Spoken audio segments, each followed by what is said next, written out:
Hello, everyone, and welcome to the Omega Metroid podcast from OmegaMetroid.com. My name is Andy Spiteri, joined by Dakota Lasky, Doomnal Crossing. Dak, how are you, my friend? I am doing splendid, actually. I just killed the second half of an Italian combo from Wawa, so that Sick. was pretty good. Just From got back what? from What is that? Wawa. What It's is like that?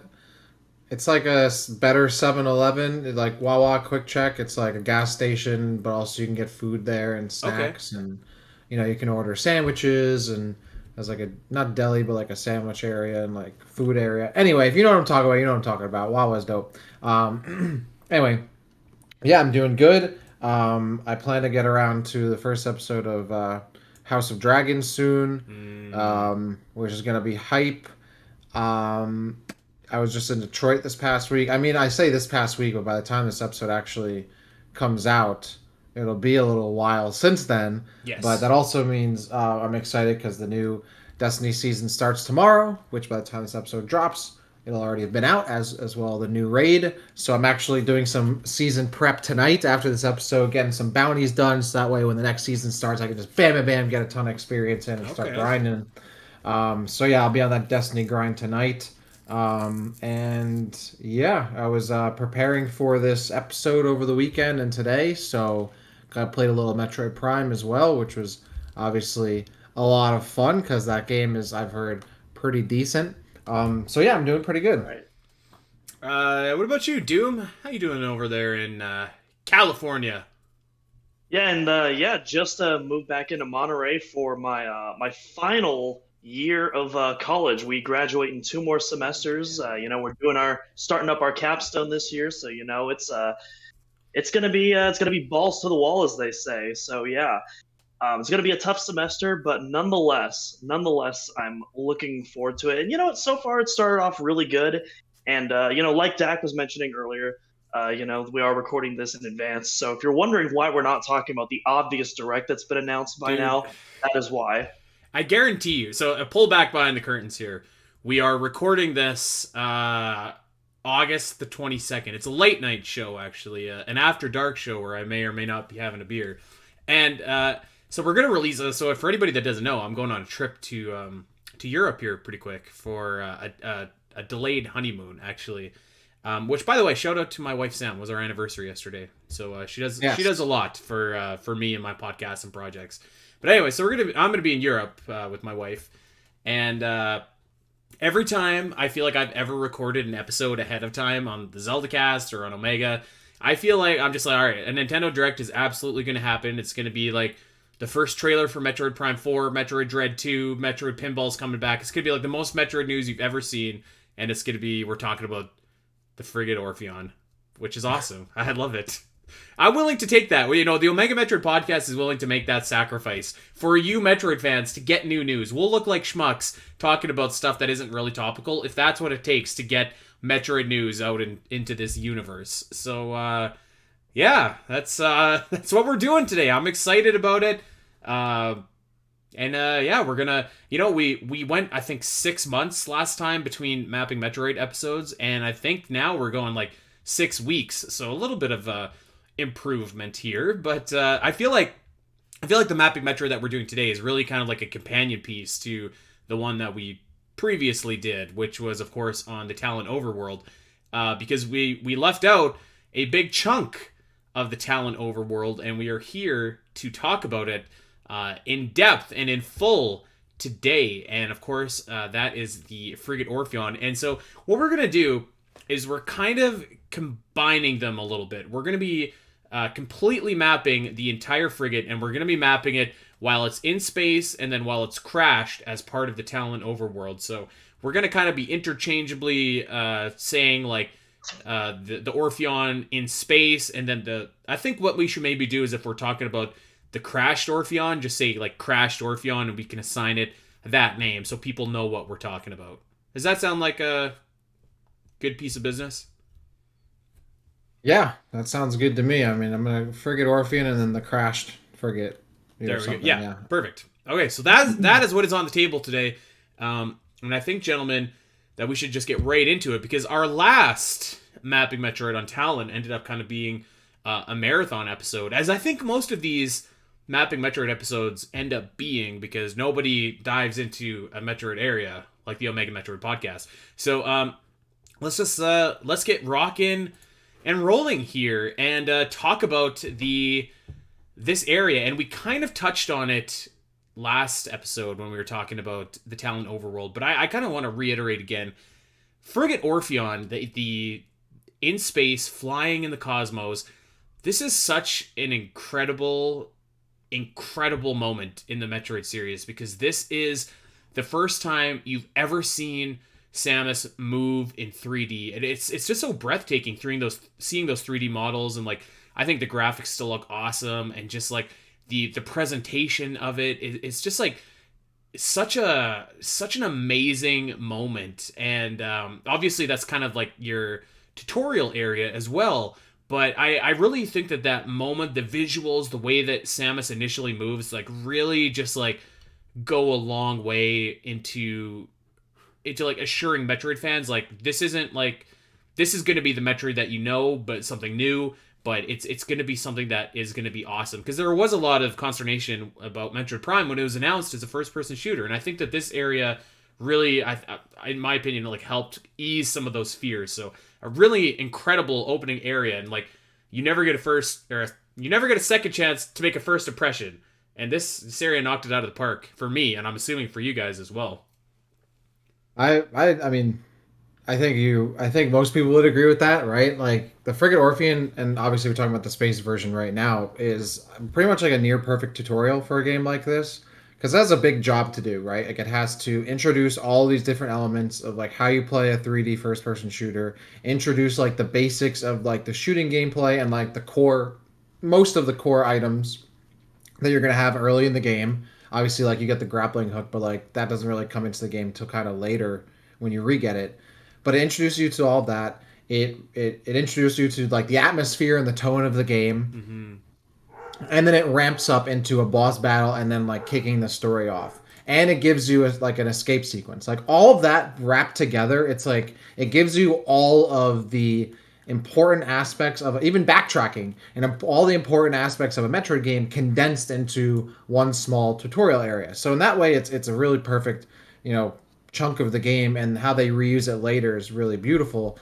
Yeah, the Frigate Orpheon is such I would say like a perfect tutorial for this kind of game. It really brings you into what you need to know, and what you need to know about the environment you're about to enter, and even just going down to the loading dock that like the landing dock you get to, where Samus parks her ship, and you get that first fanfare. She jumps out, you see the huge planet in the background, like you enter like a very quintessential sci-fi area. The music is perfect, like all that kind of comes together to give you what you need to know about the game and what you're going to expect.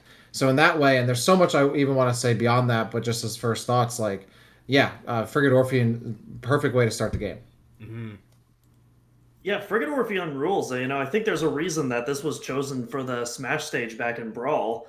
Yeah. Like it's absolutely iconic. I mean, like you said, Andy, you only get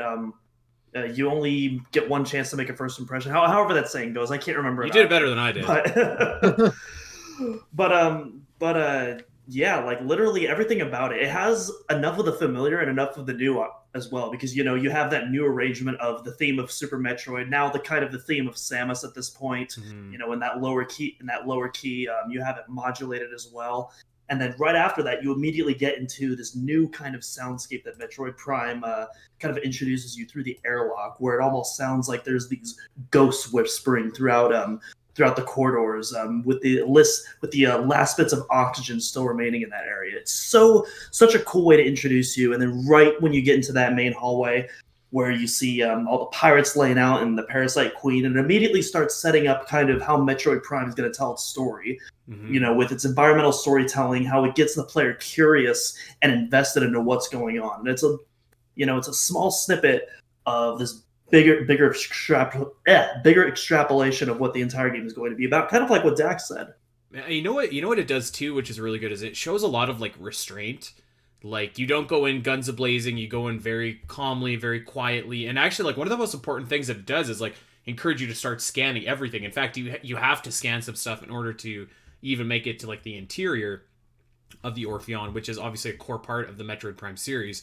So yeah, it does show a lot of restraint and there's a lot of tension, and I think that in a lot of ways is like very Metroid, like very much what you would expect and want to see out of the beginning of a Metroid game. And talking about the Orpheon or the Crashed Frigate later, I think it's like incredibly impressive how they essentially repurpose this whole area, but have it like completely, I mean, almost literally flipped on its head as kind of an environmental obstacle course for you to go through as well. So like the amount of mileage that they get out of this ship is absolutely, incredible. I think, and I actually made the mistake when I was playing Metroid Prime the other day, or well, the other week now at this point.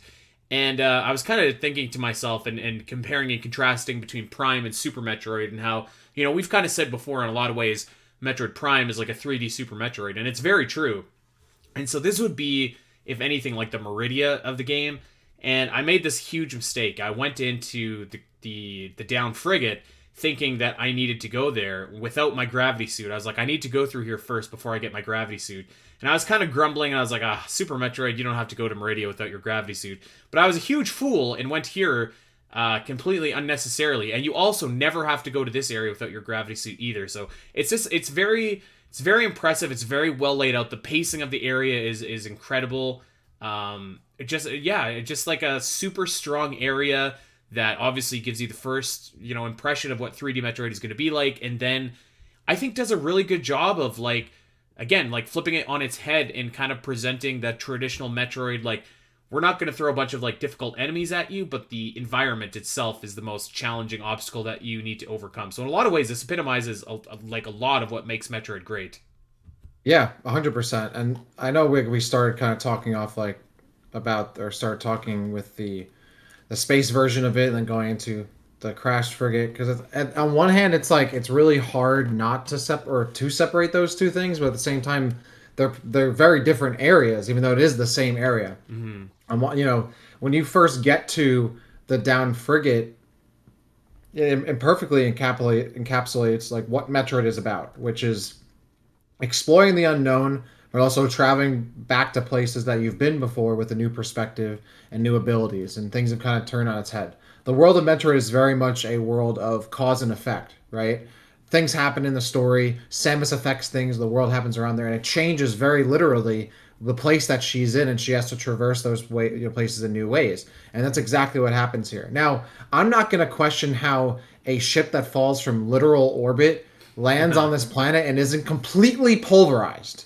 A lot of this ship is intact. Now, for gameplay reasons, that's probably for the best, but I always thought that. I'm like, this ship landed pretty well from falling all the way from low orbit. But I think that's for the best, because it's so cool going back through the biohazard containment area and seeing where the Parasite Queen, one of them was holed up in, going through the reactor core where the Parasite Queen boss was. That, I think, is such a good juxtaposition, because in the first boss battle, you're looking up at the Parasite Queen, you're in a boss fight, it's very intense and fast-paced. The second time you go through it, it's slower, you're going downwards from top to bottom. It's, a lot eerier, and again, you have the Aqua Pirates that are there, but otherwise it's a lot slower pace. And while the Frigate Orpheon is not super dangerous as a tutorial, the Crashed Frigate is very much it's not an immediate threat, I think, really. Nothing in there is probably going to take Samus out.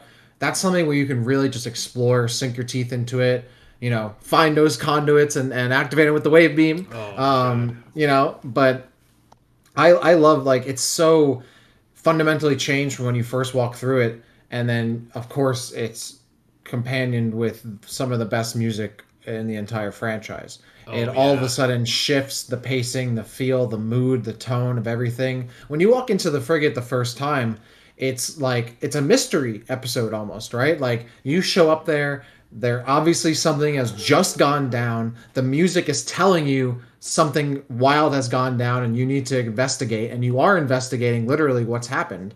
And some of the, best parts of the lore of the ship is that Samus arrives 6 hours after a lot of the pirates have left. That stuff just went down. And whatever she's finding left is like whoever was stranded there because they're injured, like the pirates, or like tried to stay behind to retake the ship from the Parasite Queen and all that stuff. Like she just shows up to that, and it's like a mystery like case you're solving. And then you go back and you're like rummaging through the remains. Even there's aqua pirates that are there, probably doing the same thing, looking through the crashed remains of this ship, trying to salvage whatever's left of this ship. It's such an awesome juxtaposition, not just gameplay wise, but story wise and mood and atmosphere. And I feel like we could talk on and on about the juxtaposition and contrast of the two areas, but also what they share a lot. But that's what sticks with me the most is that it's one of the most powerful parts of any Metroid game because it's not just backtracking for the sake of backtracking. It's not just backtracking because all these places are tied together. It's they took something that the start of the story, the inciting incident, and rework that into a major area, or not super major, but an important area of later in the game, which is great. The downed frigate is Meridia, but fun. Oh, come on, Meridia is fun. He was waiting to say that one. Meridia is fun. It's not fun if you go there without the gravity suit. I'll give you that. Upper Meridia maybe, but I don't know about the main Meridia area. But in all seriousness though, one thing I really love about this area in terms of like its juxtaposition access points is not just how you retread those previous areas, but because the frigate is crashed, there's all these dents and cracks and holes and new passages that you weren't able to explore in the original. And so, you get to explore these new avenues of the ship, which tell their own little bits of stories and expand the lore even further that you weren't able to explore in the beginning of the game. And that, I think, is what really separates this apart and makes it super cool. Yeah, I think that so the Orpheon in space always kind of reminded me of like a 3D version of the Ceres space colony. Another allusion to Super Metroid. Yeah, it starts out on the space station. Yeah, and I think that's intentional. And Ridley gets away. I always thought, like, wouldn't it be cool if you could explore Ceres like on Zebes? And like this game really it gives you that. And yeah, the way that they repurposed this ship is so awesome. I actually never really thought about how strange it was that this ship didn't completely atom bomb Tallon IV when it landed, but I'm glad it didn't.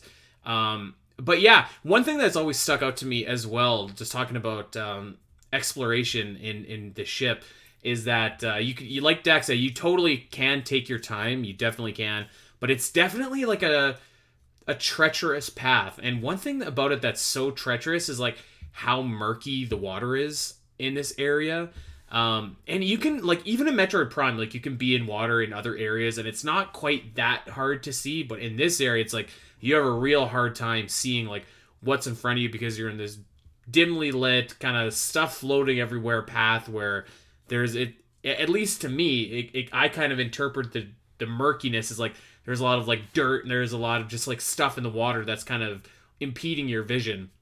So again, I really like how in both instances, it's Metroid using the environment to challenge you rather than a whole schwack of enemies and stuff like that. So yeah, just obviously a fantastic tutorial area, a fantastic area just in Metroid Prime regular and Metroid Prime proper. And I don't know that a lot of people talk about the Orpheon a lot when they're talking about some of the best areas in Metroid Prime. And maybe it's because you're not in there for an incredibly long time. I want to say that your visit to the first time in space is obviously limited and you're only there for the tutorial. But even when you go back, you can really kind of do it in one fell swoop. You can go in with your gravity suit, go in, get all the conduits, progress, etc., etc. Go to the end, and I mean that's pretty much it. But it's really, I think it's very impactful the time that you do spend there. So with that being said, unless anyone has any other things that they want to add to this, we could start talking about some specific rooms and then some specific lore stuff like that. I think if anything, I think it's a testament to how effective the area is, that despite how small of a percentage of the game it takes up, it's one of the most memorable parts despite that. I I think a mean, I lot of would that has even to do with that music, definitely, which we will talk about. But yeah. I think I that's was a gonna big say part of it. the music is a big part of it. I would actually contest that and say a good amount of people do kind of talk about it. Maybe it's just like one of those things where it's a given, and they're like, we don't need to talk about it. It speaks Maybe. for itself. But like, if you've ever played Metroid Prime, you have to go through the first area. And I think again, a lot of people do remember because of the music, the second version of it. But I think less is more, right? Like like when you play Metroid Prime, it's only five main areas, right? Like, Hmm. I mean, right? You have Talon, you have Chozo, you have Fendrana, you have Magmore, you have Phase Mine. So you're in and out of those areas constantly, right? The down frigate, even though it's part of Town of the World, you're right. You only go through that once. So that one time you're there, it has to, like Doom said, make an impact, and it does. So I Hmm. think people really do remember it because you just go. It's like a small detour you make once, and there's really no detour like that in the game elsewhere.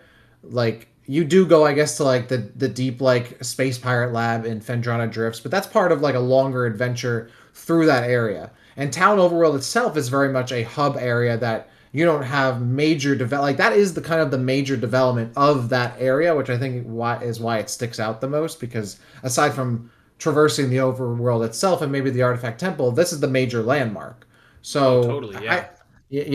so I do think it sticks with people for those reasons, but also how can you forget that music?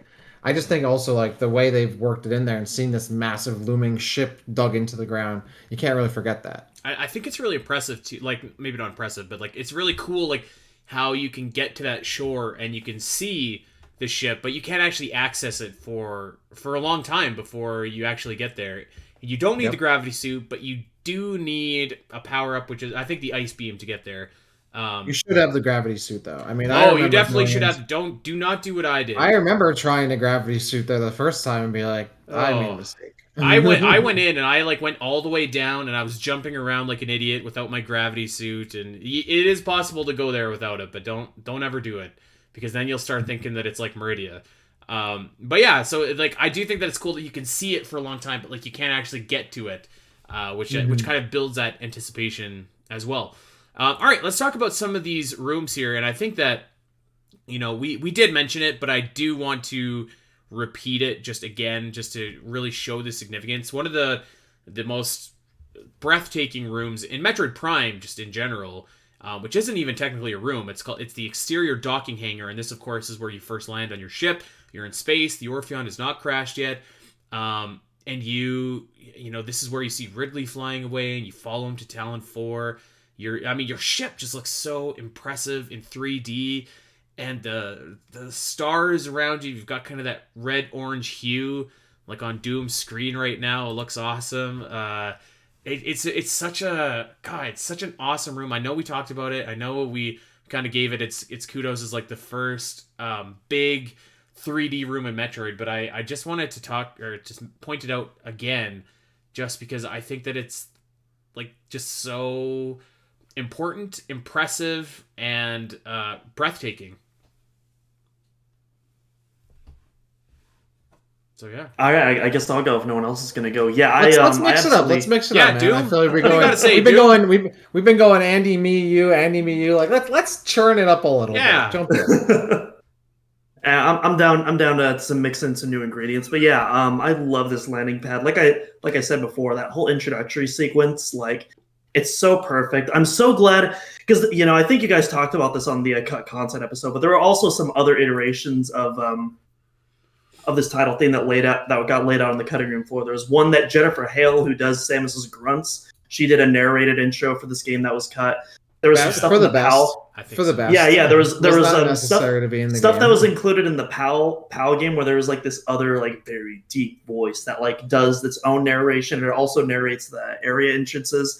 I'm glad that was cut in the later PAL entry so that they didn't have to experience that. But yeah, Less is that more. whole I love the fact that it's just like this small text intro and then it just lets the game do the talking after that. It just lets the game just make its case right there in front of you. And that first room is just the perfection and all that.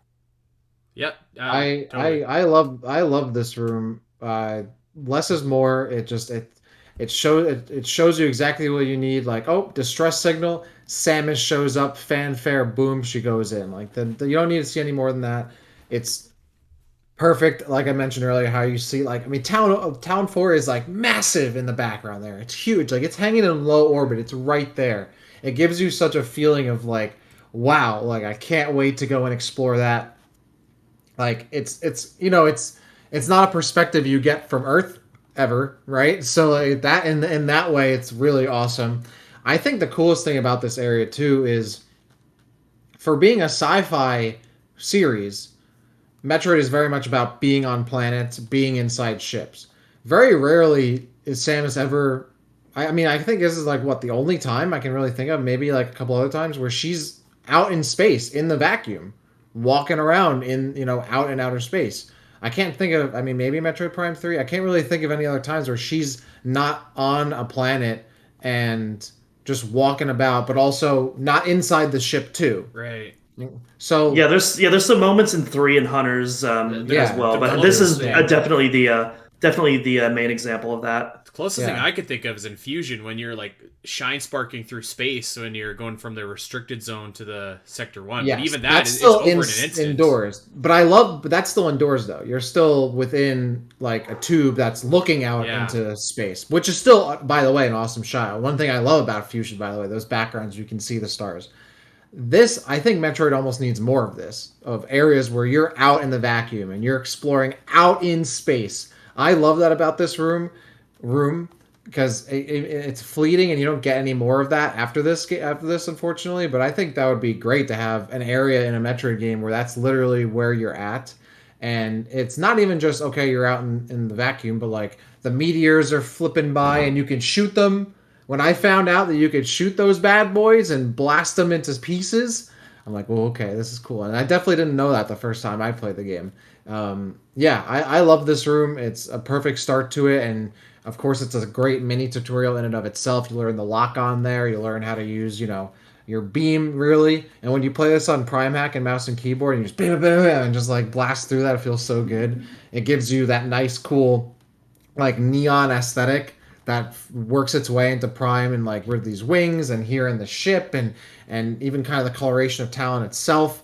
Yeah, it's a I really will great say, starter. I will say. So when I played Metroid Prime, I played it on Dolphin, and it looks awesome. It looks It looks awesome. beautiful. Yeah. It looks beautiful, and you see it right out of the gate, Yeah. right from that very room. It looks beautiful.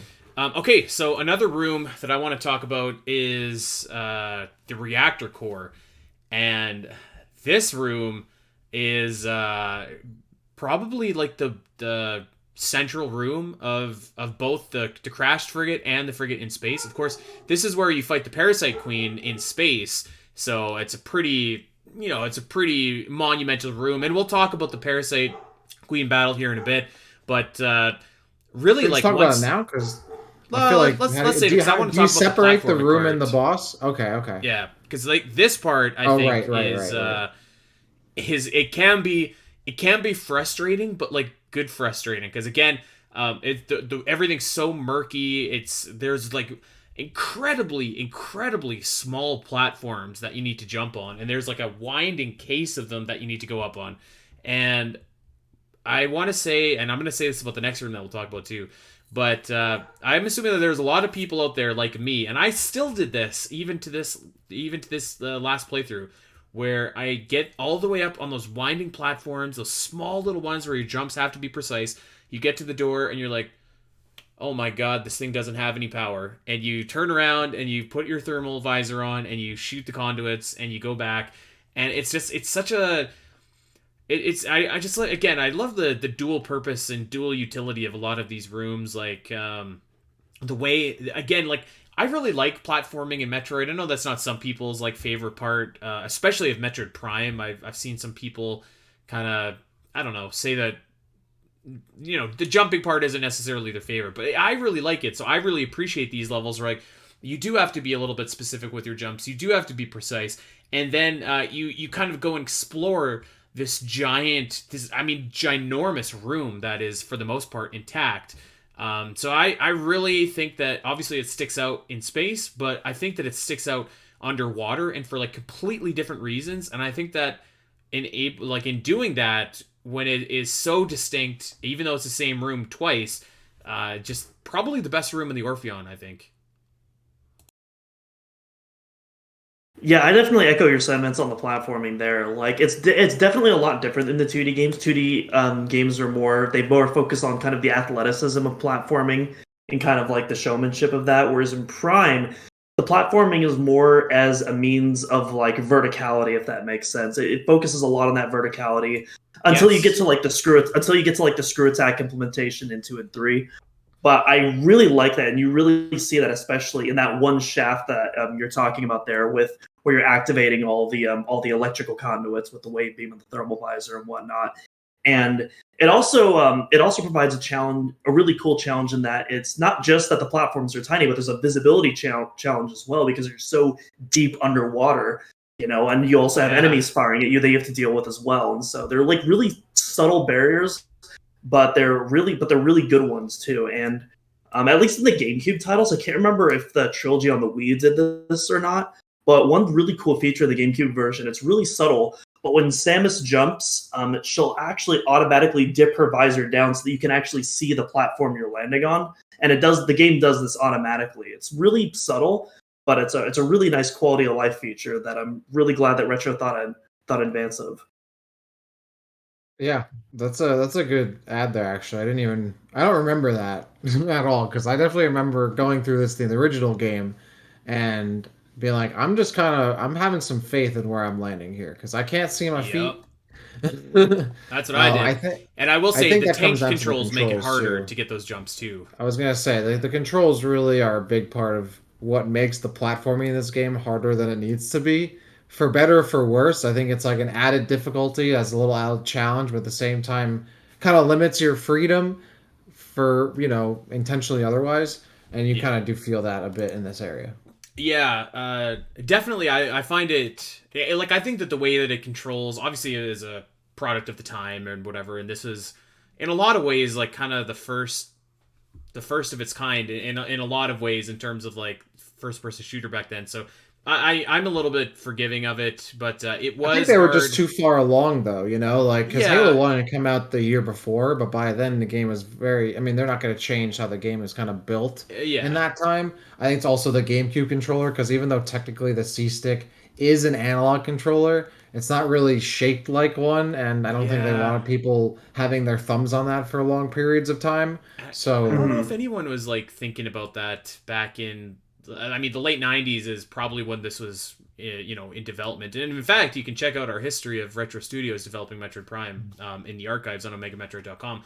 But yeah, for the controls at the time, I think it's fine. It still plays fine actually, but it was a little bit of a rough challenge going back to it playing tank controls after playing for so many years with the Wiimote, or if you're like Dak playing with mouse and keyboard. But one thing that I do really love that you said, Doom, is like this does feel like very much like a Super Metroid room. And like if there's vertical rooms, like there's a lot of like tall vertical rooms in Super Metroid and in Nestroid as well. And like this one just really reminds me of like that style that is a little bit more tricky to do in the Metroid Prime games. And I think that this is probably the best example of that. And actually the entire Metroid Prime game, I think the Canyon in Phendrana is a really good one. And this one is another one that comes to my mind like immediately. So it is very cool the way that it's laid out, and you can traverse it going up, up, up. and I Um, also want to shout out Alien Resurrection on the PS1 from 2000, which was the first, I think, dual analog FPS game. So that was 2 years before Metroid Prime. So they had some time, but obviously Alien Resurrection at that point wasn't very popular. Halo kind of popularized that. Anyway, just saying. Maybe I should play Alien Resurrection for Alien in review. That'd be fun. There you Um, go. Yeah, maybe that's an inspired by Metroid in the making. Hey. Okay, next room I want to talk about is the cargo freight lift room. And this is another room where I will guarantee that both of you did this your first, second, probably third time playing this game. That's the room where you have to traverse the slippery slope. You have to jump on, again, very specific platforms. There's Aqua Reapers everywhere. You have to shoot them, and you have to look behind you, jump on the platform behind you. You get all the way to the top. You're like, yes, I finally made it. And then that goddamn door doesn't have any power again. And you're just like, ah, you have to jump down and you have to throw your thermal visor on and hit all the switches. Again, just kind of like a frustrating but good frustrating room, because like it does force you to be probably not as specific as the reactor core, but like fairly specific with your jumps, and more so fairly specific in making sure that your timing is right, making sure that when you hit the Reapers that they're, they've gone away, and that you do jump there and give yourself enough time to get there and then jump to the next platform. So a good bit of platforming business in this room. Yeah, I really like because this whole area changes up the platforming quite a bit. Because the previous area, like we were talking about, was very vertical based. This one is still technically vertical based, but the platforming does it in such a way that it almost feels very horizontally, where you're going side to side on these platforms, back and forth. Despite the whole room being at like a 45-degree angle, which I think is a really unique way of traversing the room. They could have easily just stuck with that same angle, but yeah, they make it feel a lot more dynamic as a result. And then also regarding the electrical conduits, I also really like this because I feel like at this point, this whole area is really like trying to teach you, like, hey, every time you step into a new room, turn on that thermal visor. This is a crashed frigate. The doors are probably not going to be working. And some people like me just so... don't learn. They don't. No, learn. that's a good point though, because it's still fulfilling that like tutorial aspect of the game where it's like you're gonna need this thermal visor in other situations later. Get used to popping it more often. I think it's easy to walk through the game like, okay, I have the regular visor, I have the scan visor, because those are your main two visor tools for a majority of the game. So to then introduce the thermal visor and later the X-ray visor, it very much changes what you think about that's available to you. And that really comes with a lot of these games, is the more that of your tool, like the more your tool set is increased, the more you have to think about like keeping those extra tools in mind and not just forgetting about them, or kind of brute forcing things. And the game works this back in like, hey, thermal visor, thermal visor, thermal visor. That's very, if you weren't scared by the pirates earlier, you want to now be using it. So that's a good point there. It does kind of bring back the tutorial aspect of the game, or of that area that it previously did earlier in the game. Yeah, I totally agree. All right, I guess, thematically too, it does make sense as well that you're re-energizing the ship that has completely crashed. So, yeah, I think great points. One other, it's not a room, but it does the Orpheon does feature, as Dak mentioned earlier, a nice escape sequence. And what is a Metroid game without a good escape sequence? So I just thought I'd throw that out there. Nice, easy, very reminiscent. It's like the Ceres Station escape sequence, but better. And I remember playing it and just kind of smiling, because it was like, again, it just really put a bow on like this is like Metroid. Like it really does feel like Metroid, and there's nothing more Metroid than an escape sequence. So again, just really goes to show how the tutorial area that is the Orpheon just really, I mean, you couldn't have knocked it out of the park any more than that. And I think that the escape sequence is like the cherry on top of that presentation. Yeah, I think this is the only escape theme I like that isn't the original NES escape theme or the Ridley theme that was used for a little bit there in Super Metroid Infusion. But yeah, like this original piece, I wish it came back more because I love it. It's so chaotic. It's so much more chaotic than any of the other ones. It feels very asynchronous. There doesn't, like it's clearly metered, but it almost feels like it's constantly going out of time, which I feel like is very appropriate to depict, everything that's going on. You're caught in this kind of weird explosion. It doesn't feel planned. It doesn't feel prepared. It just kind of happens, and now you need to get out. And I feel like that's perfectly reflected in the music. I'm actually going to throw something out here. I think this is actually the weakest part of the Frigate Orpheon entire sequence. Which I'd still think, I mean, I don't think that means that it's bad or anything. It's still a fantastic area overall, and to be the weakest part of that is still, it's still great. I think the thing is that it's held back by being the tutorial area, because the timer is literally like 7 minutes.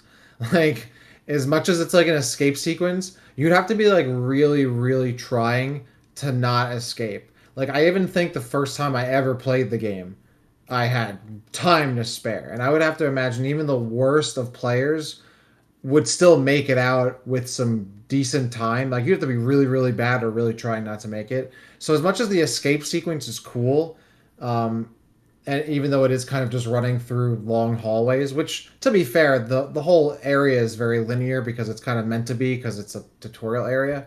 But I think that really like is apparent in this escape sequence because it's just running down the hallways to like a 6.5 minute timer. Like, bro, I'm not gonna not make it out. So I almost wish this sequence was like not part of a tutorial and like the timer was like half or a quarter of that length. Because then there would be some really great urgency.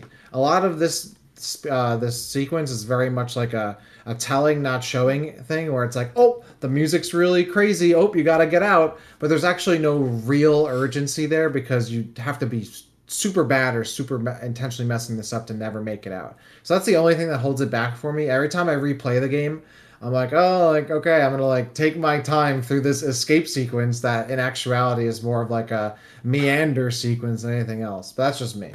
Yeah, I think can those see are what all you're fair saying. criticisms. Yeah, I think those are all fair criticisms for sure. I guess it doesn't really impact me too much because I feel like the vast majority of the Metroid escape sequences are Bingo. actually like fairly easy. There's a couple of Yeah. them that I think are still hard, like Yeah, I NES guess Troid. that's fair. I think Zero Mission might be a little challenging for people, especially if you haven't played it in a while. But they don't feel as Echoes less Echoes urgent might be as hard, this but that's less does. because of the escape sequence and more because of the Dark Samus fight itself, kind of Right. running down the clock.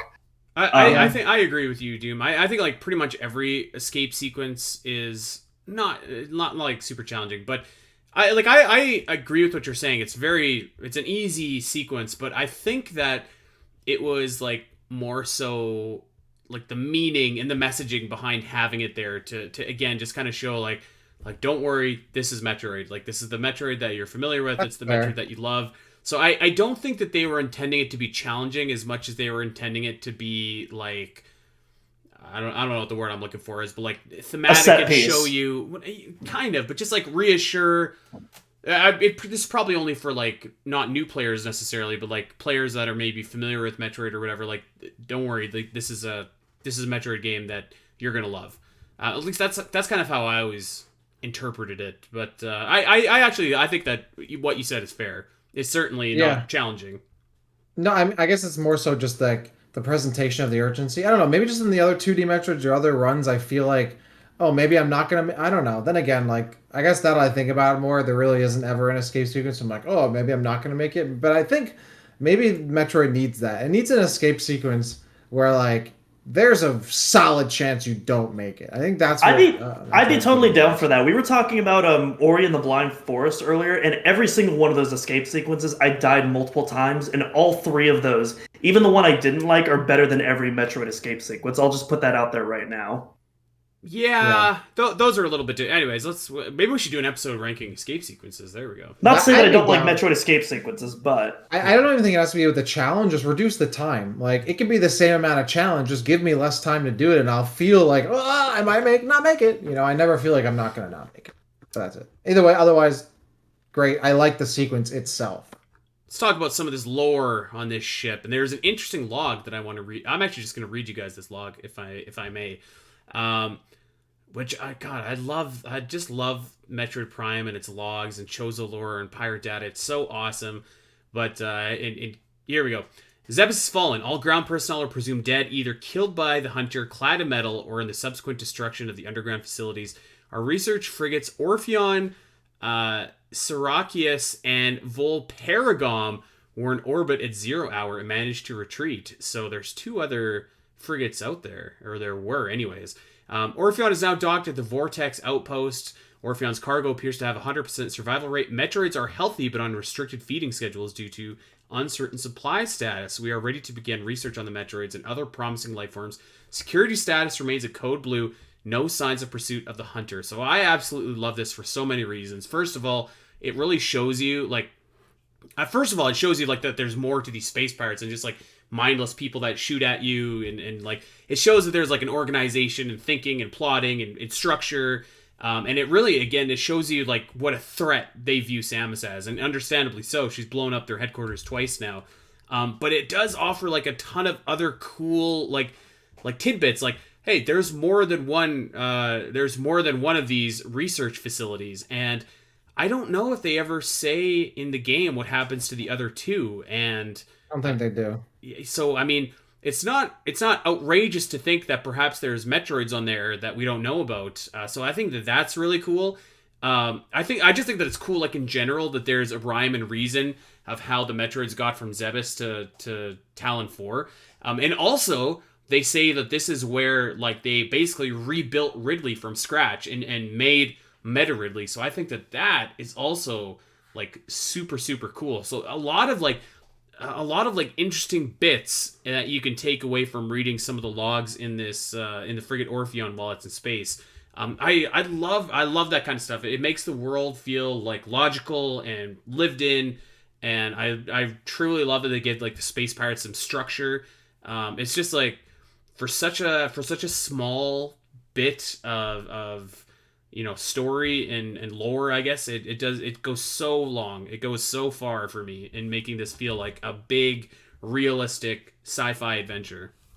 Well, you mentioned that Samus has blown up their headquarters twice. It's only happened once by now, but Oh, you're right. Yes, I'm sorry. I'm only sorry. Metroid has happened. But I like that they have that awareness. Like, hey, like let's keep an eye out for this whoever this is in metal, like to destroy our stuff. Hmm. I think it's funny how like, hey, how did they get that Ridley body onto Frigate Orpheon? Maybe we need a game to explain that in between. I'm obviously being sarcastic. It doesn't need to be explained. Um, Yes, I 100% agree. I think one of my favorite things about Metroid Prime lore is how they go into like the Space Pirate like science team and research teams and all of that and all the work that they're doing. It still kind of has this like tongue in cheekness about it because like they just constantly try to mess with things that are way out of their control and they're always like almost outmatched. But they the tenacity of the Space Pirates is so great because they don't care. They keep trying. They keep throwing bodies at problems, and they keep trying to harness the stuff that shouldn't be harnessed. And they keep going for it, and they will write down their notes of everything that's happening as it's happening. Like, that was awful. Let's test it again. Like I love that about it. It's there's a little like a comical aspect to it, but it does show that they're not just brainless aliens running around and shooting stuff. They are actually trying to some degree to figure out what's going on here and control these powers in the galaxy. I always love that about seeing these scans, and even obviously this frigate is thematically showing that because they're spending a lot of time researching phasing on Talon. They're researching mutations and they're working on these parasite queens. It's like the main crux of why they're there. So it's very much showing that they have some brains behind the brawn. Yeah, I remember we were talking about this back when you were streaming Prime, Andy, but I was talking about how most of my favorite Metroid upgrades are typically the movement-based upgrades, like the speed booster, the flash shift recently in Dread, the screw attack, stuff that like takes your movement and turns it into a Right. puzzle-solving ability or attack. But one of my favorite items that doesn't fit that category is the scan visor, which I think is one of the most brilliant items ever created in the series because not only is it a gameplay tool, but it's also an important narrative device throughout the whole trilogy, and even in Hunters as well. And it's such a brilliant way to take an aspect of the gameplay and turn that into how you take in the story. And these pirate logs are like one of the best examples of that. I mean, the pirate logs some of them are terrifying, some of them are absolutely hilarious. These guys are absolutely insane. Like one of their buddies will just volunteer for an experiment, and then they'll be like, "Hey, you know what? We're going to inject you with Phazon. You're probably going to go crazy. You're probably going to kill your friends, your colleagues when you go crazy. Is that cool with you?" And then that guy just does his loudest yeah boy ever. And then they just go through with it. And they just record that in the log, and then you get to scan that. Hey, They're about evidence-based science. Yeah, They True. want to what are they see gonna the kill facts. someone and not record it? Just have that go to waste? That's not how the Space Exactly. Pirates roll. A couple other little tidbits here. Like Dak mentioned earlier, actually. So there's a distress signal, the one that Samus picks up, and this has been going off for 6 hours already. So Yes. it's I think that's so cool. that's so cool. And most She's of the just team shows up. has left already, and it's actually kind of inferred that the science team that we see setting up the lab in Findrana was the team that was on the Orpheon and just hightailed it out of there before things got really bad. And of course, what causes that distress signal is the Parasite Queens, of which there were 4 in total. So you've got the one that you fight, obviously. You see 2 dead in the ship and 1 in hibernation. So that is Yes. also very cool. I love that because you get a little bit of, cause and effect there. You see it in hibernation the first time, and then when you're on your way out during the escape sequence, I believe this is in Biotech Research Area 1 is the name of the room, where you walk through. There's a bunch of like organisms and different cells on the second floor, and some of them are like, references to like Super Metroid enemies, which is really cool. Yeah. Like some of the hoppers and whatnot, which is dope. But this area, you come back and you're running through, trying to get out of the ship, and you see two space pirates firing away haplessly at this Parasite Queen, which is attacking them, and then boom, huge explosion, and you jump over across the remnants. Like, such a cool sequence. I love this whole area because it's a nice open area that you walk through the first time, and you're getting a cool glimpse into the different things they're working on, and then you see the result of that. You F around and you find out on the second way back, and the pirates certainly found out. And speaking of the Parasite Queens, like, you do get a little bit of lore by scanning them. Like, you learn like the mutations, they're given the Parasite Queens, like fluid sacs grow so they can shoot this corrosive bile. They have, a more robust shell so they can take shots easier or whatever. They got these like crazy pincers and galvanized legs so they can attack and spear stuff. Like, they go, all the lores, the scans detail a lot of these different things that the parasites get affected by through their mutations, which is really cool.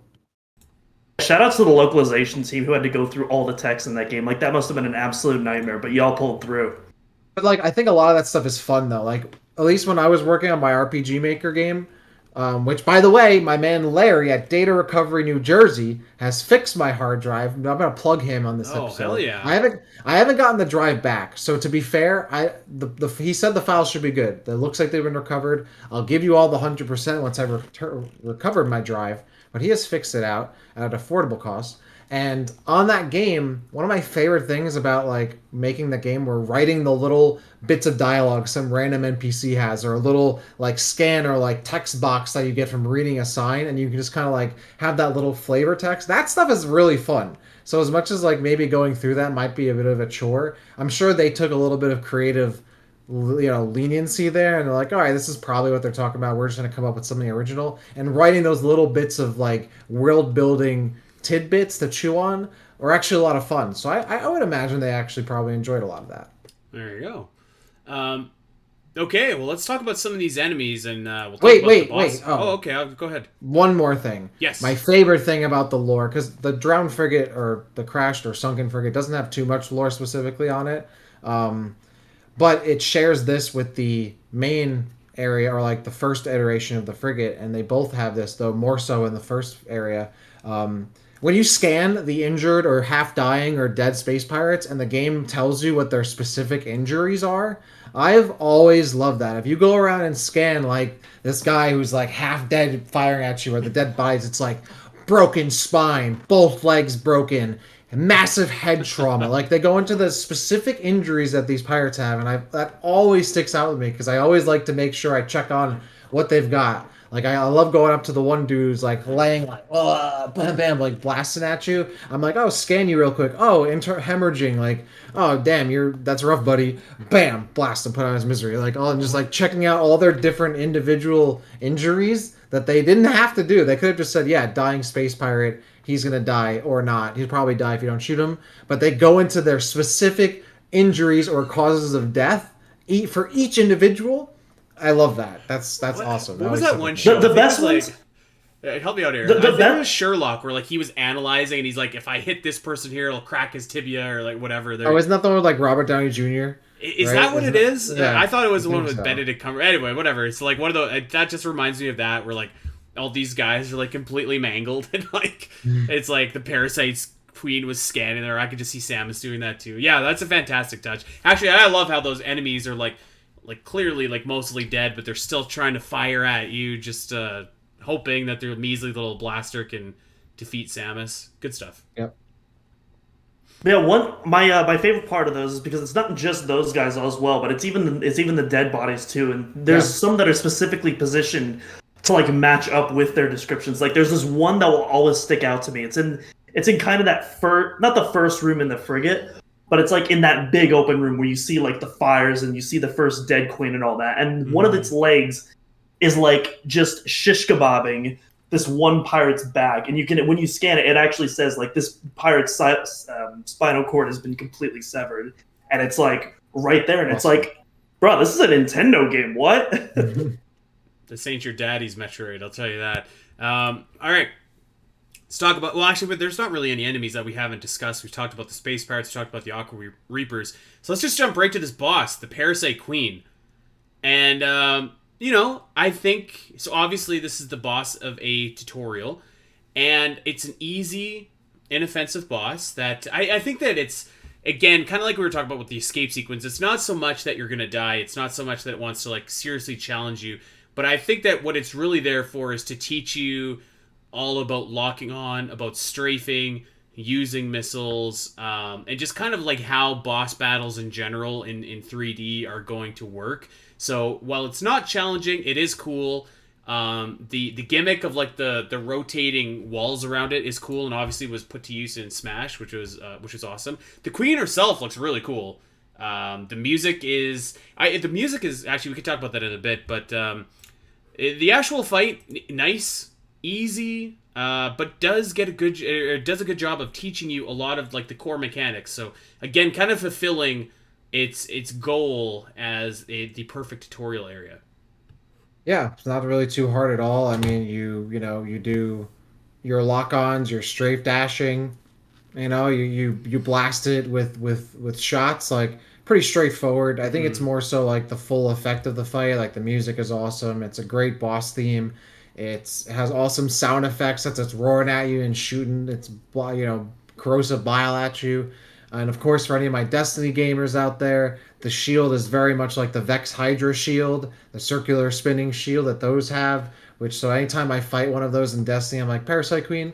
Yeah, it's a very easy but fun tutorial boss that I thought as a kid was very epic because you're dashing around, Yeah. and it's massive, which Metroid Prime does so well, having these big bosses you have to look up at and that take up so much of the room or just take up a lot of space in general. So that I really appreciate, and it's overall a really solid presentation and a cool boss. I think it was the first time too, because like the Parasite Queen throws like acid or whatever at you, that it hits you and kind of like sizzles on your helmet, and like Yeah, that was the so first you're like, time that effect was "Ugh." used too. It was really cool. Yeah. Hmm. There's actually a really cool thing this boss does, and I don't think there's any other bosses in the game that does this, which is a shame because I really like it. But so if you start firing at the Parasite Queen, or when you start locking onto it, you'll fire it at its abdomen. But after you scan it, there will be a little note that says, "Hey, extra damage to its head." And then once you scan it, every time you lock on, you'll start locking onto its head. It's a super subtle thing. It's so cool, and I don't think any of the other bosses in the game do that, which is a real shame. That's so cool. I didn't know that. That's Yeah, look it badass. up if you don't believe me. It's really Oh, cool. I believe you. That's so cool. What a great touch. Oh man, that's so cool.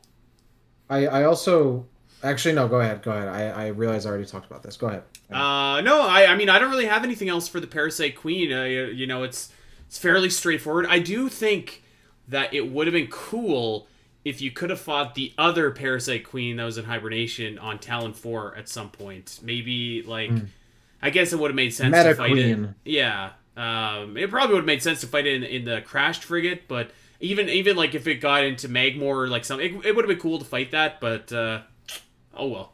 Are we gonna talk about the other boss that's on the frigate? Oh, okay, go ahead. Okay. Well, I feel like we have to because there's Yeah. a pretty significant other character that shows up on the ship. This is the first time you see Meta Okay, Ridley. yeah, you're right.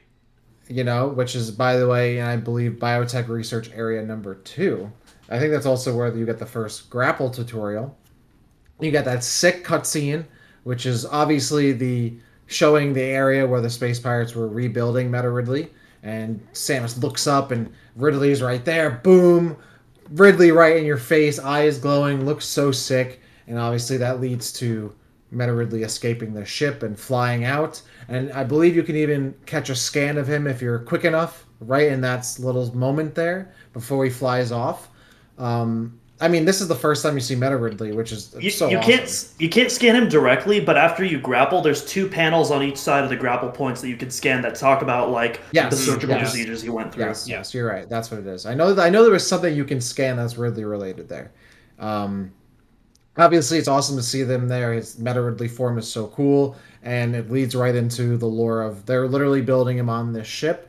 I think the thing that I wanted to talk about the most here, which I thought about recently, is obviously Samus loses a bunch of her abilities as a result of like an electrical explosion. She gets Right. blasted into an elevator, loses a bunch of her abilities. I think it would have been more interesting if Meta Ridley himself was the cause of Samus losing her abilities here. Instead of having just kind of like a random explosion, like, which to be fair, like, is it the most compelling story beat? Not really. I think it was fine. And it's something that like it's not something you're going to think about very often. Like especially now in the context of a Metroid game, you're like, oh, that's what happens in a Metroid game. And even the first time I played it, it made sense. Like the ship is exploding, Samus gets hit by this charge. I didn't really think about it much. I was 10 years old, whatever. But thinking about it more over the years, I think it would have been it would have been more effective as a storytelling device to have Ridley like directly attack Samus. Maybe he like slashes her really hard and then she flies into the elevator and loses her stuff or whatever he does, like shorts out her system or something. Mm-hmm. It would have been a cool little way to add more to his appearance there, and I think it would have made the fight with him at the end of the game more meaningful because now Samus is showing up against him with all of her stuff and then some, and be like, "What are you gonna do now? Like now I'm ready to go." And the dynamic has changed here. So I always thought that was maybe a missed opportunity, or I've thought about that over the years. I think that would have been a really cool way to maybe add more, make his appearance there a bit more effective, rather than just being like, "Hey, I'm here," and then Samus chases him. Yeah, I agree actually completely. I think that sounds like awesome. Yeah, I don't just that. Yeah, I have nothing to add there. I love it. Yeah, I like that Perfect. idea. I think obviously the big takeaway for most people is that God, that shot of him He's flying. Oh, so sick. He's so it, massive. His design is so cool. It's like the one, I think that's the best enemy design in Metroid is Meta Ridley. Like he just looks so badass. And then you get to see him fly out of the ship and soar off towards the planet later. He looks so cool, and I love how it they looks added him in awesome. right there because it makes so much sense in the story. Like Samus takes care of this distress signal. She recognizes Ridley. She's like, "Oh, I know that guy," and then follows her right down to the planet. She could have not done that. There was almost no, I mean, not no reason, because obviously the space pirate ship is, the frigate's hanging outside this planet. There's a good chance Yeah, they're related.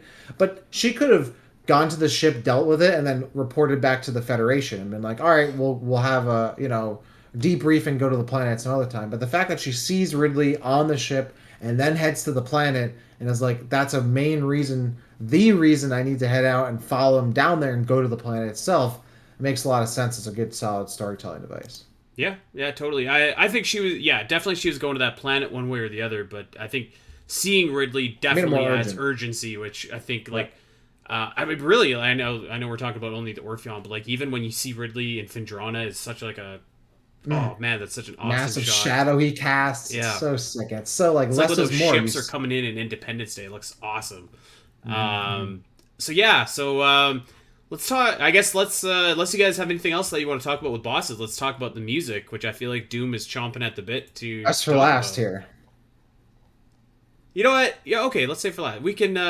No, I thought that was the last thing we were going to talk about. Well, I was gonna. Is there Items and anything else? expansions are after music, but to be fair, let's just do it now because there really aren't any items Yeah, and that's expansions for in last. this Let's do it.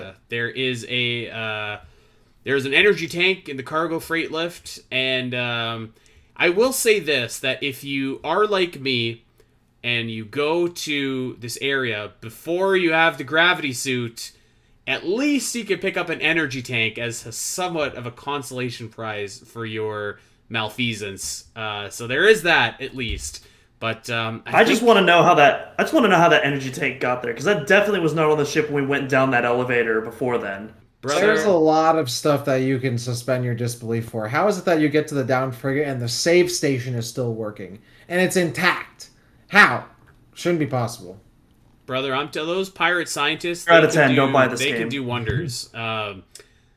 I think that's literally the only real expansion in this entire area. Obviously, there's no expansions in the tutorial area, but in the Crash Frigate, there's really not a lot. So I think that this will probably be the only area that we ever do in Mapping Metroid, in the entire history of Mapping Metroid, where you actually lose more power-ups than you gain. So Orpheon can have that as a badge of honor. All right, let's talk about that music though. Let's do it. This is what we're gonna end on. Let's do it. Because man, this music is awesome. So there's 3 tracks here, and I want to start with. We're gonna start with good, better, best. That's how we're gonna do this. And so I feel like the good track is the regular Orpheon theme that you hear in space. Doom, you kind of talked about it a little bit earlier. I think that this theme is fine. It's not a standout track, but I don't think that they wanted it to be. Oh. I don't think it is. I don't like, at least it wasn't to me, but I don't think that they wanted it to be like a wow kind of track. I felt like they were kind of saving that for when you actually touch down on Tallon and you get off and then you hear the Tallon Overworld theme, because like I feel like the track is good, don't get me wrong. I feel like they were kind of saving that big like musical moment for when you got on Tallon. So yeah, I mean, not really much else to say about it, or I don't have much else to say about this track anyways. So just to clarify, are you talking about like the airlock theme or like the main Frigate Orpheon theme? Like the main Frigate Orpheon theme. So gotcha. In space, not Crashed Orpheon. That one. Not Crashed Orpheon. Yeah, I love that theme, absolutely. Obviously, it's not Down Frigate. Obviously, it's not Tallon Overworld, but I mean, it's not trying to be those themes. Those are very different themes that are trying to achieve very different things. Yeah. But like for what the area is, like I think it perfectly encapsulates that area. Again, like when you land on the frigate, it's all about detective work. It's about mystery. It's also a little bit scary because it's like something just took out this entire research station, and like the survivors are like, can we even call them survivors at this point? It's like, it's really bad. And I feel like the music perfectly encapsulates that. Yeah. I especially really love the use of like these very 80s synthesizers too. It really harkens back to that original Alien film in this track. Good call. I love the main theme for the frigate. It adds so much to that mystery. You have these like really like deep, loud like percussion in the background, and then like these really long, drawn out kind of synths. Mm-hmm. Those are like the only words I know in regards to like musical instruments or whatever. But you know what I'm talking about? Like it adds that creepy. Like you're like it's leading you on to like investigate more. It like something. It's like you're investigating like a crime scene, like a murder scene, right? And literally, and it really draws into a lot of that. But my favorite thing. Not my favorite thing, but the initial like ambience theme, like I think the airlock theme you're talking about, Doom. If you listen, you can hear like faded, like muffled shots of like someone firing a blaster in the background, which I've always thought was like the space pirates literally fighting off the Pirate Queen or something else in another room or elsewhere, or firing off in the vacuum at some point. And you can kind of hear that as you're getting into the ship. Like I love that. Like it's an active site. It might be like a crime scene in a way, but it's an active site. The pirates are taking on what they've unleashed in the ship, and you can hear that because it's such a very minimal like track. There's not a lot going on it, but those little like blasts you hear muffled by like space almost, and like the walls in between the ship, like that's such a really nice touch. Absolutely, yeah. I absolutely love that airlock theme to death. Like obviously it's not something I'm going to listen in the car, but in the context of the game, I think it perfectly encapsulates to me what Metroid music is all about. Mm-hmm. Mm-hmm. So actually I left out a few. There's more than 3. So we obviously have the escape sequence that we've talked about a little bit, but I want to talk about what I might think. I would suspect that this is probably the most famous track from the Orpheon, and that is the Parasite Queen boss battle theme, which I think is pretty good. But I don't know that I necessarily like it more than any of the other tracks that play here. But I think that obviously since this is in Smash, a lot of people are exposed to it, and it really fits Smash very well. It sounds like the exact kind of high energy, high tempo track that series is really known for. So really, I mean, it's a good theme, good kind of get your blood moving theme, but kind of, yeah, I don't know. I would think it's probably the most recognizable or famous of all the tracks listed that we'll talk about. I think Smash helps that too, because I believe it appears Totally. in Smash as well, and it's a great battle theme, and it's like piercing and very intense. I need to learn. The one thing I want to do for this podcast is learn more music terminology so I can better express myself You're when gonna we put talk Doom out of about. a job. What are you talking about? I'm trying so hard to say why I like this stuff. Dak, And you I need to can't. express yourself with your full capabilities. I'm trying. I'm really trying. I'm trying to find the right words, and I feel like my vocabulary is pretty verbose. Like it's decent, right, for someone who's not mastered, but has been using the English language for almost 30 years. So I think I have a pretty solid grasp, but yet there are gaps and holes in my language and vocabulary, and I think it revolves very much around music. Every time we do one of these mapping Metroids, I try so much not to just say, I love that. That's cool. That's hype. It's so sick, but I can't help myself because that's the only way I know how to express myself. I'm trying, folks. I really am. I have to find new ways to say how much. So I'm learning instruments, and I want to learn new ways to express why I like tracks. And maybe we need to have like a class or a I don't something. think you give yourself enough credit. I think you've done a really fine job this episode of I being agree. able to Yeah. being able to describe music outside of, oh yeah, that's kind of cool. Yeah, I like this. Like you went a little bit more in depth and stuff like that. I think you should give yourself some more credit. More I'm on just that always note, trying to I feel like improve. music is about how it makes you feel. Like you can describe all the technicalities and stuff like that, and we do try and do that, but also I think like you have to relay the feeling that the music makes you feel. Of I course, agree. I want to say what it makes me feel and why. And the why is what I'm trying to get to. But of yeah, I course, I feel like this is a really good segue into the track that we all want to yes. talk about. Are I, we? Do we I, have any other tracks we need to talk about here? I was gonna say, I mean, there are two more tracks we should talk about, Okay, but there's let's one in quickly. particular. Well, there's one in particular that we should talk about because it makes me feel a certain type of way.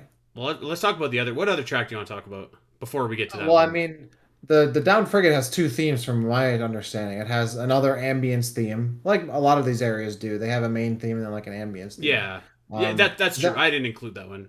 the Down Frigate does have that. It's again this one I don't think is as memorable to me, but Mhm. when I hear it, I know it.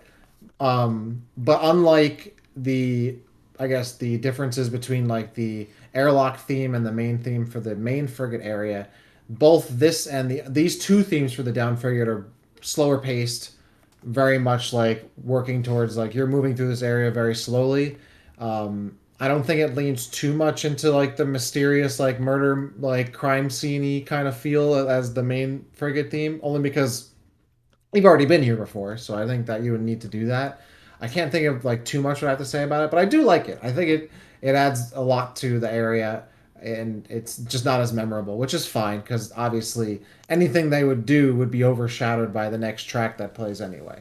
Yeah, that's pretty much what I think is like the next track is complete. It's like the Findrana track that overshadows the like ambient Findrana track. But okay, so Yeah, I that definitely intro, that intro is the appetizer, and then down frigate is the main course. yes, Exactly. yeah, the perfect way to put it. So I'm gonna describe this next track, and I can't describe music at all. I'm the worst of us here, so I'll just go first, and then you gentlemen can go after. But this downed frigate theme is so incredible because it like slows everything down to the point where it almost feels still, and it's the soft slow piano which feels like so appropriate with all like this water that is around you, and the slow movement and like the sound of you moving in the water paired with it is so just I don't know, serene. The way that you do kind of have that like high, like the high velocity, like the like that little part that comes in after. Yeah. That Yeah. is called an arpeggio. Okay, an There arpeggio. we Well, go. I like the arpeggio. It kind of like it makes me feel like when you're underwater and you're still, but like a bubble will like come up and it's like little bits of oxygen. Like that kind of is the feel that I always got. It fits this area so beautifully, and it's like it's just again it's such an incredible reminder. It reminds me of a lot of Super Metroid tracks actually, where like they slow you down and like they want to encourage you to look around and like take in the atmosphere, and like you kind of forget that you're listening to a musical track almost, because like you're listening to music, but it's like so like connected to what's around you that it feels like just one harmonious thing. So this is like an exceptional track in this game. Dak, I know it's one of your favorites, so I will stop talking and turn it over to you. No, I honestly I want Doom to go because I want Doom to Okay. say everything about why this track is good, why it's so amazing. I want to hear it from him What first. I what know did we everyone just else call wants that to hear it thing? first. Arpeggios. Archipelago? Yeah, Okay. Arpeggios. arpeggio. I was actually going to bring those up, so I was pretty glad you did that first. So I think it's a good segue. But Dak, I know you've played Gears of War before. Andy, I'm not sure if you have any Hmm, familiarity with that Just the series. first. Just the first. That's okay. That's okay. That's actually great. that's the So good one.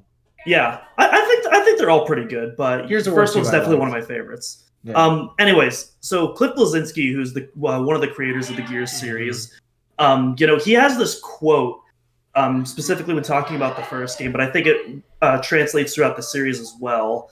And he talks about Gears in kind of the destroyed cities, kind of as destroyed beauty, and that's kind of like a big theme throughout the whole series. Is like because you go through all these these ancient kind of European modeled architectures, but they're all bombed out. Most of them by human civilizations, let alone the locust aliens in that game.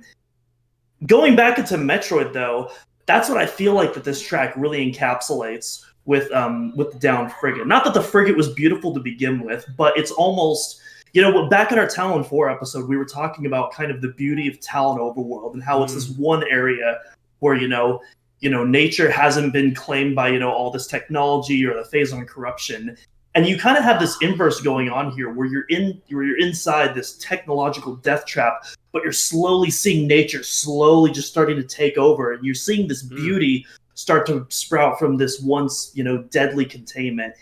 And it's so beautifully orchestrated throughout the track. And then again, that takes us back to those arpeggios, which I really want to talk about because it's so cool that the way that they're done, they're not in your face, they're like in the background, they're heavily reverberated. And so you have your main piano notes that are in the front, and then you just off of the distance you hear this, and it's, oh my gosh, it's so cool. This whole track is just That was amazing. poetry, brother. That was awesome. Yeah, better than I could ever really put it, to be honest. Like, I don't.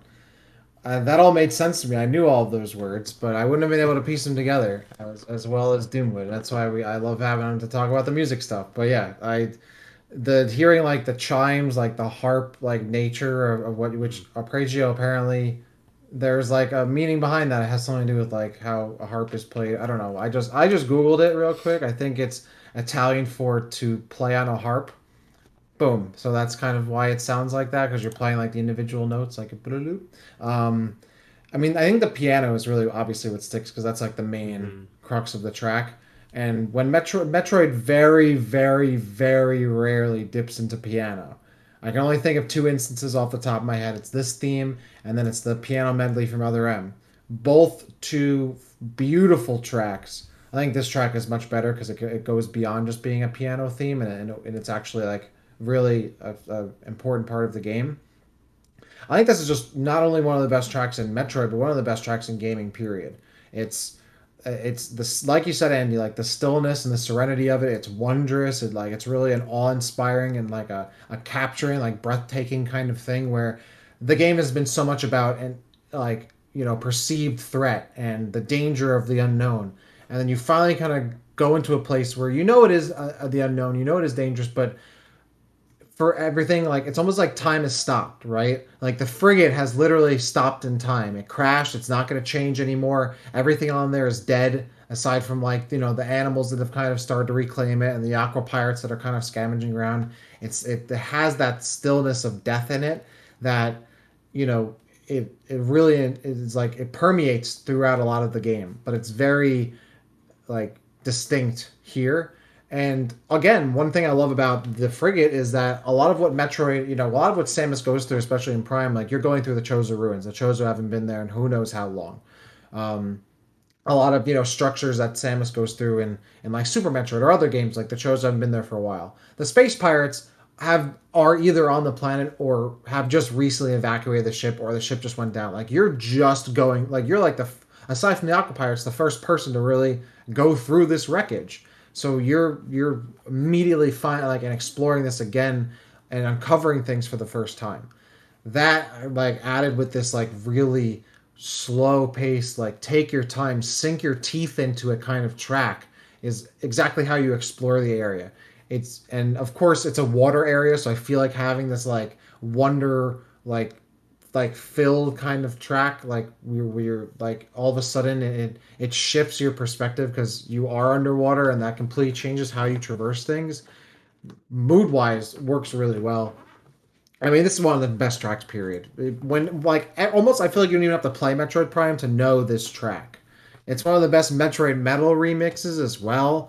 Like, it's, like, an absolutely incredible, incredible, because it's a track that goes beyond its source material, right? And it's something that, it's something that lives beyond just the game that it's in, which I think a lot of great games have music and background OSTs and tracks like this. And it's like a very obviously a distinct theme, but like you said, Andy, it's both ingrained in the area and the game so much, but lives so much on its own too. It works on both planes so well. I can't say enough about the Down Frigate main theme. It's incredible. You all know it. I'm sure you're all gonna go and listen to it. Like I probably will right after this. I was listening to it earlier. Guilty. It's we could probably do an all episode on this track because there's so much to it. And for me, I love the piano is perfect. I think that there's, if I ever get around to playing that keyboard on the other side of that door behind me, the first track I need to learn, aside from maybe something from Halo or Destiny, is like the Down Frigate theme. It's that Those that's what arpeggios that are not is. going to be easy to play, just FYI. No, they won't. But maybe I'll just do the bare minimum. I don't know. There's something about it, like it like motivates me to want to learn it, because that's like a beautiful piece to learn that if you're able to pull off on your own, feels like such an achievement. Because in and of itself, the track is such an achievement. Yeah, I think beautifully put. Yeah, something about the piano that it's in such a contrast, like all the synths that we kind of associate with, or I associate with, like the Metroid Prime trilogy soundtrack, that just makes it really, really stand out and like really be just a a beautiful piece of music. You heard it at the beginning of this episode, and again, I'm sure that we're all going to go listen to it after. So yeah, I mean, I can't think of a better way to end our Mapping Metroid episode on the Frigate Orpheon and the Down Frigate than talking about one of the best tracks in the game, probably one of the best tracks in the series, and yeah, just another deep dive into another great area in Metroid.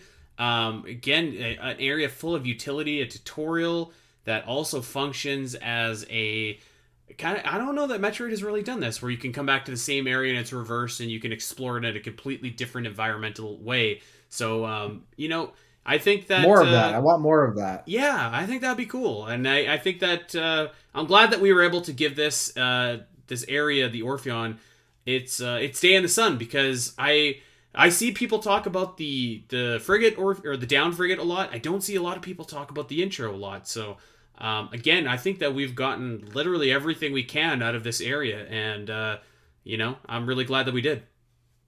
I agree. I want to post some appreciation tweets on the Twitter for the Frigate Orpheon, both versions, because there are so many amazing things, even just great screenshots. Overall, I'm really glad we were able to talk about this. There's so much good stuff to dig into. And I think really there needs to be more lessons learned from this whole area, both versions of it. It's in terms of its usage as a tutorial, in terms of being able to go back to it in a completely different way, the music, the enemies, like the storytelling behind it. It's honestly one of the strongest points of Metroid Prime, but very underrated and, like you said, not talked about enough. And really is quintessential Metroid. There's a lot we can say about. I mean, even Tallon Overworld is very much like that, which is no surprise. This is an extension and an extent to that. This is a quintessential Metroid and quintessential Metroid Prime. I would love it if like Metroid Prime 4 almost just redoes something very similar and like kind of just gives us another Frigate Orpheon experience. I would love to see another area in a future Metroid game that you go back to and revisit in a similar way like this, and give me another awesome piano track. Like this is the essence of Metroid right here, and almost I think it took us too long to finally get to talking about this area in depth. So I'm glad we finally were able to do that. There it is. All right. Well, that is going to do it for this episode of Mapping Metroid. Of course, this series will return, and I think that maybe we should take some requests for what area you want to see us do next, because I'm pretty open. I feel like we've covered most games. I think we do have an area in mind, though, for next time, actually. But I was going to say, we have a game and an area in mind. I forgot about that. We do have one in mind, but let us know anyways, because we'll definitely, we're definitely down to map some areas that you want to see. We should do this more frequently too. We really should, yeah. It shouldn't be 6 months between episodes. I know this one's coming out 6 weeks or 6 weeks after the last one, but this is the new standard. Okay, 6 to 8 weeks. 6 to 8. I think it's good though, because I mean, especially with a franchise like Metroid. Like, how many episodes we've done? We're at like what, 134, 130. Which one is this? 135? 131. Oh, 131. By the time 131. you all are listening to this, it is the future. It's episode 131. We've done 131 episodes by the time this happens of this podcast, right? Which I think makes this, the most episode-y Metroid podcast that's ever been. What do they say in WWE? The longest episodic... The longest running episodic TV show on cable? Yeah. Like, is that... Yeah. Like that? Are we the WWE? We are the longest running episodic weekly Metroid podcast thing ever. I don't know if we're the longest running, because I'm sure there might have been other ones that ran longer. But in terms of episode count, if there is, let us know. I don't know. I'm not going to say that we are, because there's a chance someone started a Metroid podcast and then did one episode a year for 7 years. Who knows? But I don't know of any other Metroid podcast that's done as many episodes as we have. Not that it's a competition. All the content out there is great. There's a ton of awesome Metroid podcasts out there you can tune into. The more the better. We love that. So if you're a fan of the other podcasts out there, like Shine Sparkers and whatever, definitely check those out. It's completely unrelated, but actually I got to do, when I was in Chicago, I got to do like a crossover with, there's a podcast and it's called Another Zelda Podcast, and that was so awesome. Yeah. And like I want to link together with like all the Zelda podcasts now. Yeah, we need like a Metroid podcast cinematic universe. But doing so many episodes, it's kind of wild. And what I was getting at was, because there's so many episodes, there's only so many things to talk about. And I think there's still so much more to Metroid that we can talk about in terms of like really digging into different aspects. Like, I know we want to do like a Space Pirate history episode at one point. We're going to do that and go and really dig into stuff. But I think a lot of the time we end up like talking about kind of current events or news or whatever, because that's, current. And we've talked about a lot. I mean, there's still so much to talk about Metroid Dread as well, but that's why I love doing these episodes, because we don't care about, on this episode right now, we don't care about what the current events are. To be fair, there really isn't much news happening in Metroid right now. Events? But that's the thing, is that like, your point is taken. We'll definitely we have some areas to dig into in mapping. Yeah, and that's what I love about this. So I love going back to this series. Real talk. When are we doing the Nintendo Land Metroid Blast episode? Never. Legitimately, we're gonna do that. Okay. No, we're gonna do that. It's that music goes hard. Okay, we're rambling at the end here, so we're gonna get out of here. Thank you guys for checking us out and supporting the podcast, the longest rating weekly episodic Metroid podcast ever. Maybe not, but probably. But we want you guys to check us out over on Twitter at Omega Metroid Pod, and check us three fellas out over on Twitter as well at Spiteri316, at DaxCity_, and at Doominal Cross. And of course, check us out wherever you get your podcast. Subscribe, review, share, recommend. That would be incredible. We appreciate it all. OmegaMetroid.com has all your guides and news, and there's more bonus shows, if you can believe it. There's a Metroid ROM hack review series that we got over in our Patreon account. So head over there if you want even more Metroid stuff. And that is going to do it for us. We are going to get out of here. Greetings to everyone from the past. I hope that there was a Nintendo Direct announced and that this is completely non-topical. And, I hope everyone has a great week. Until next time, everyone, take care.